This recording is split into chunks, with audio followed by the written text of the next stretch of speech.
Ya rusak nah. Nah, rusak nah. Sebuah sedan rusak berat setelah menabrak truk kontainer. Terparkir di Jalan Haji Abdul Rozak, Kalidoni, Palembang, Jumat 26 September 2026 dini hari. Kecelakaan menewaskan seorang penumpang Irmayana Hutahuruk, warga Sumatera Utara. Peristiwa terjadi saat sedan yang ditumpangi korban melaju dari arah underpass Patal menuju Simpang Celentang. Diduga pengemudi mengantuk hingga kendaraan menabrak truk kontainer yang terparkir di bahu jalan karena mengalami kerusakan. Pengemudi dan satu penumpang lainnya selamat namun mengalami luka. Jenazah korban dibawa ke Rumah Sakit Bunda sebelum diserahkan ke keluarga. Ini memang dari semalam tuh sudah mogok mobil kontainer ini, mogok, memang sedang diperbaiki. Sedangkan mobil Calya tadi dari arah yang sama, dari underpass Patal mengarah ke Celentang.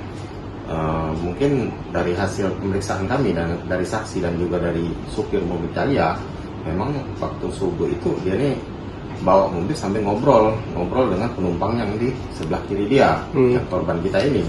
Ngobrol-ngobrol, mobil jalan lebih kurang 40 km per jam.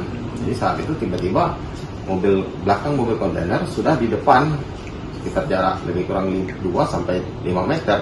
Jadi mungkin tidak terrem lagi sehingga menabrak bagian belakang sebelah kanan mobil kontainer yang mogok tadi.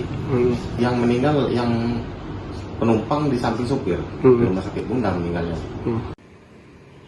Polisi telah menangani kecelakaan ini dan mengevakuasi kendaraan ke pos laka lantas terdekat.